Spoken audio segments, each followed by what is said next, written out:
is to put a newspaper underneath the bottom of a tree to replace the netting that is usually there.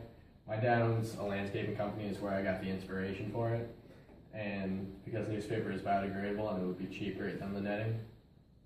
I realized that there was a ton of waste both in his house with all the newspapers that he got, and while he was at his dad's company, he saw the product that was similar to the newspaper, so he imagined that he could use that as a replacement.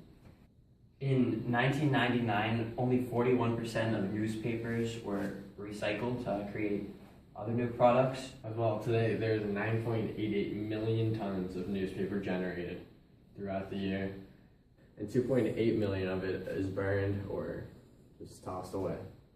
That means that there's only a 72% recovery rate of the newspapers, and although that's up a lot from the 41% that it was 10 years ago, there's still a lot more newspaper that could be recycled and used for other items. To produce each week's Sunday's newspaper, 500,000 trees must be cut down. That's the equivalent of the amount of oxygen that's needed each year for 1 million people to breathe. It's a shame. It is. So with our idea, although the newspapers are still going to be made and the trees are still going to be cut down, we are bringing back the newspaper back to the tree instead of getting rid of that netting that will be thrown away. With the newspaper being biodegradable, it'll just go right through and it'll have the same effect as the netting would be.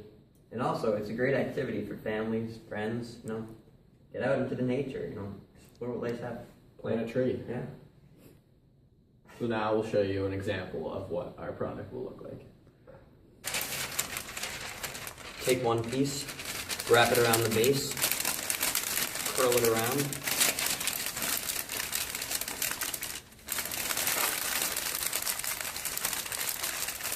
And now you've got yourself a tree netting bag. And then you can just take simple string and just tie it around and it'll be just as good as the net.